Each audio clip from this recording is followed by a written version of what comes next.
ana puye hawai githidaในขนมกำรือเฮามึงนะป้าไอริกุมนะเก้ไม่ให้สะท้อนเท่ากระปูนังเรนะสะท้อนเหมือนนะเท่าเรนะสะท้อนนี่น่ะนางปุยนี่ไล่ครอนโทมิสที่เนี่ยกำไมเลยไอ้กำไมเลยเขาว่าเฮียนดิไงเฮ้ทาริชานานังเลสากิดาแต่นังตัวปราซูเปอร์ฮีโร่เดไกเทนังในเจน่าเป็นแบบกังก็ตัวไอ้เราให้ตีขาลต่ออาตรงมาต่างกันก็ตัวขาเราก็ชาตรงนี้ไอ้นุ่งไงมาแกไอ้นี่กามิดได้ตัดเถอะมาบังดูตัวกลุนน้ำมันสีเลยทุน่าหวานทุกข้าวได้ดีไงเทปะกุมตัดตันเหี้ยก็ไม่ชอบไม่ก็ส้มที่สุดเนี่ยบูใครเขาแต่คอเลสเตอรอลกันไหนก็ทุ่มนะบ้างไม่รู้นะถ่ายได้ไปกี่ดา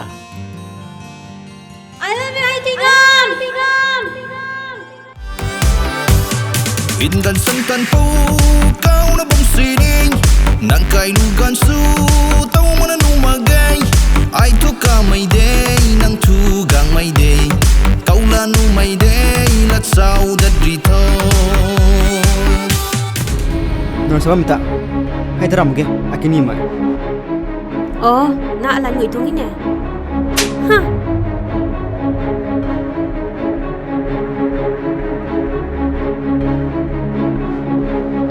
toàn hay bay nó không tốt thế có toàn hay ray khổวันท่าน่ะปุ่นเล่าใหม่ไม่นายผมก็ไม่แต่เจ้าใจเลยแต่กายนี่ตัวไง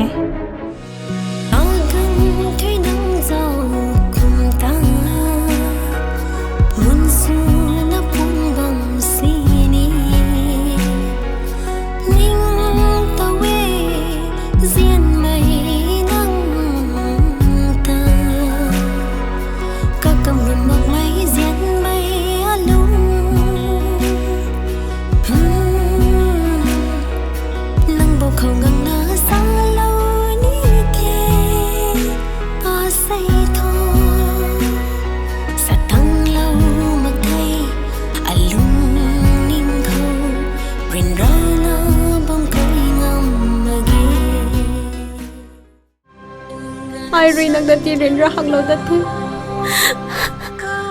ตอนนี้ที่เรียนรักนั่นที่กับเราได้เป็นเท่กับผมเจอมาแล้วเสร็จจะไปเรียนสตูดิโอ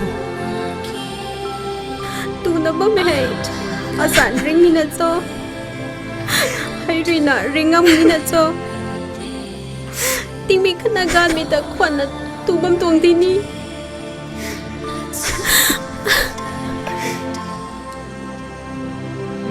ตานขตัดไม่จางตะลวนกุตุงไง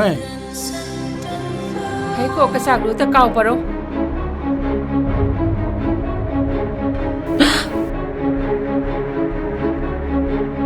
เชลูตะบุยนังขันนักสู้บ่ไม่ก่อไทยถึงอ่ะตะบุยเทกจนนางอันหาตะก็ไม่ลืมสรบ่ไม่ก่อให้ต้องลุงเขาโลบ่มีก่อตะบุยลุนดานางอาไก่เตอุชิดมาตรงเจ้าให้ก็ไม่ต้องสเตสเขานายที่เธอกระปุยกระปูตะเกนซาเตานูดิเจ้าตะปุยชุบมตรงด่านอาไก่วางทุกพงแต่เป็นนี้อนาตาราชาวตะก็ชาตินี้นูมากกระบาดได้กระบาดมาแค่และชาไก่บำน่ะเตากระเด้งเขาเจลูแต่ดวงน่ะตาละโคอานามานูมาเก